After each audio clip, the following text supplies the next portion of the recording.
Who needs Subway when you can make these copycat Italian herb and cheese sub buns right in your kitchen?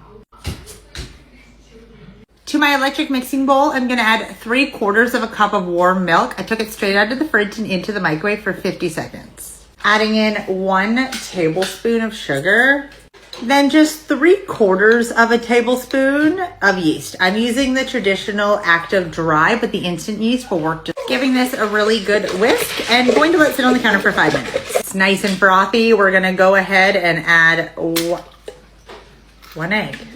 Tablespoon of olive oil, 1/2 cup of water, about 1/2 teaspoon of salt. Now just 3.5 cups of all-purpose flour. Throwing this into the electric mixer on medium speed for about 5 minutes. 3.5 cups left my dough pretty sticky. I mean, last time I made this, I used 3.5 cups, and this time I had to use another 1/2 cup to get the right consistency and texture. So always just remember, you want your dough like this. You don't want it to stick to your hands. You may have to go up or down on your flour depending on where you live. I also don't pack my flour into the cups at all or level it. I just scoop and pour, so varies for everybody for sure. I'm going to grease my bowl. I'm going to put my dough back in. This is how it looks right now, and we're gonna cover it and put it to the side for about 1 hour. It's been just over an hour, and look at the size of our dough. I'm gonna dump it out. I have made 6 buns before, 8 buns before, 10 buns before. All depends on the size of sub buns that you want. I'm gonna make them really, really big tonight. I'm going with 5. I weighed them and they are between 200 and 225 grams each. These are going to be massive buns. I'm probably gonna regret my choices at the end, but I don't care. You can roll them out any way that you want.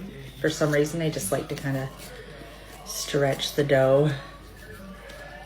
So it's really soft and smooth. And now I'm just gonna stretch it out into the size that we need. Obviously, it's going to rise again and become a whole lot bigger. I have one of these special Subway style looking sub bun holder. Just added it to a cookie tray. You obviously don't need one of these. Laying them on a cookie tray with parchment paper is completely fine. We're gonna cover them, let them do a second rest. To a bowl, I'm just gonna add some of the shredded Parmesan cheese and some Italian seasoning. Just gonna kind of smush it together. Just so that Italian seasoning doesn't sink all to the bottom, which it kind of has. I really want it in that cheese. I don't know what happened to that one. It's a little funny looking. All right, get some egg wash. And now we're gonna add some of that cheese and Italian seasoning.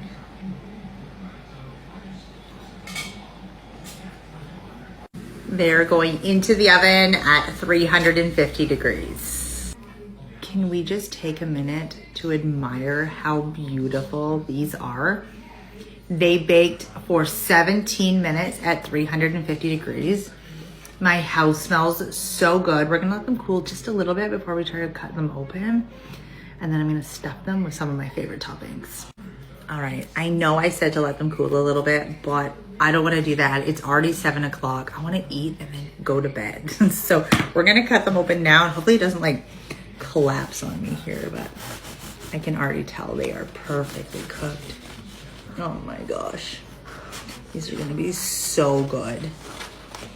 Are you ready for the steam?